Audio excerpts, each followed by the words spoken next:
This has to be the right way.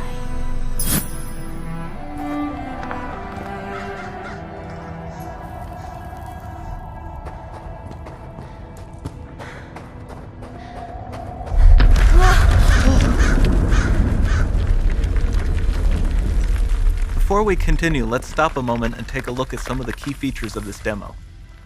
Much of what you see was built with Quixel Megascan assets, but instead of using the game versions, we used the cinematic versions, which would typically only be used in film. There are around 1 million triangles each, and thanks to virtual texturing, they all use 8K textures as well. Nanite can render an insane number of triangles very quickly. There are over 1 billion triangles of source geometry in each frame that Nanite crunches down losslessly to around 20 million drawn triangles. What does that many triangles look like?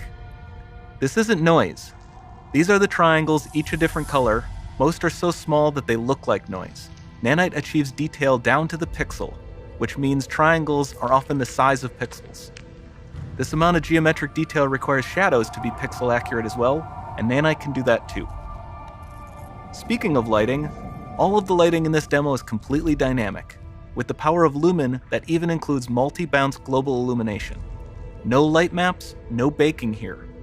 Without GI, all of that beautiful lighting is gone. With Lumen enabled, we can move the light and the bounce changes instantly. Okay, let's keep going.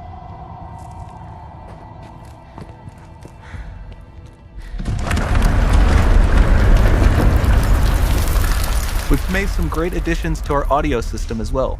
Convolution reverb allows us to measure reverberation characteristics of real spaces, like actual caves that we sampled, and reproduce them in virtual spaces. Sound field rendering allows us to record and playback spatialized audio.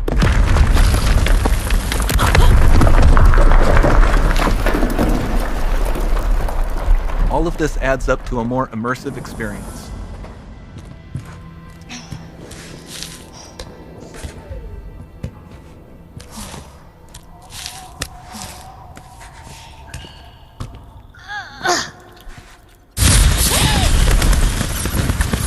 This swarm of bats was created with our Niagara effects system. Particles in Niagara can now talk to one another and understand their environment like never before.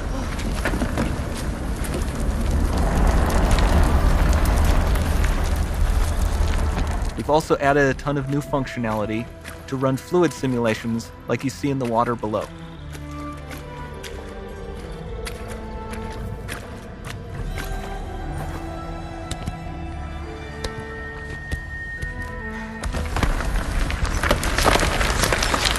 The demo runs on our chaos physics system. Here we are using it to accurately simulate the rigid bodies of the falling rocks and the cloth of her scarf.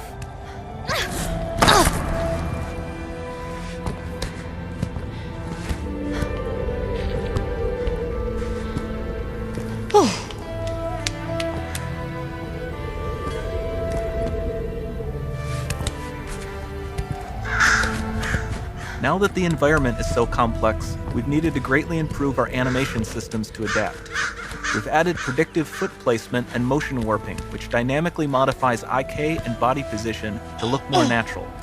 For the character to more realistically interact with the environment, we've added the ability to trigger seamless contextual animation events, like her hand on the door. Looks promising.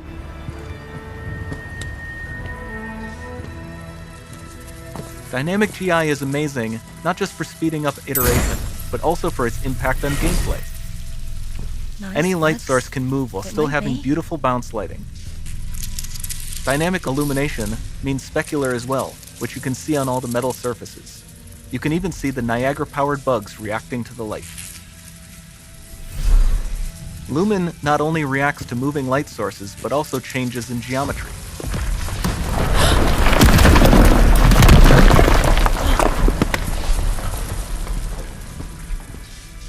Remember we mentioned high poly assets? This statue was imported directly from ZBrush and is more than 33 million triangles. No baking of normal maps, no authored LODs.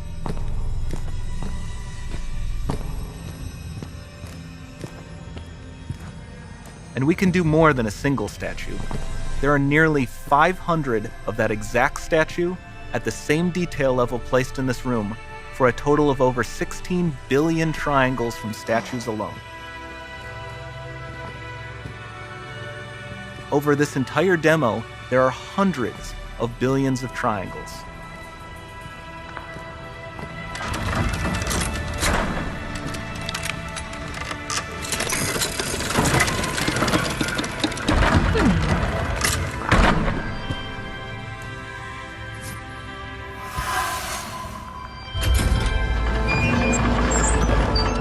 So with Nanite, you have limitless geometry, and with Lumen, you have fully dynamic lighting and global illumination, all running on a PlayStation 5.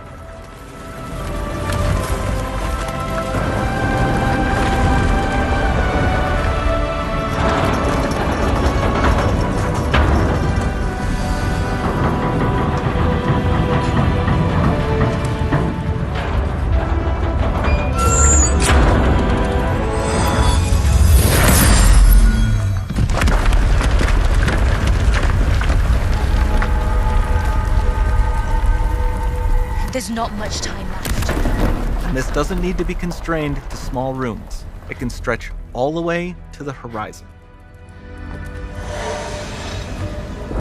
The portal, it's open. Don't fail me now.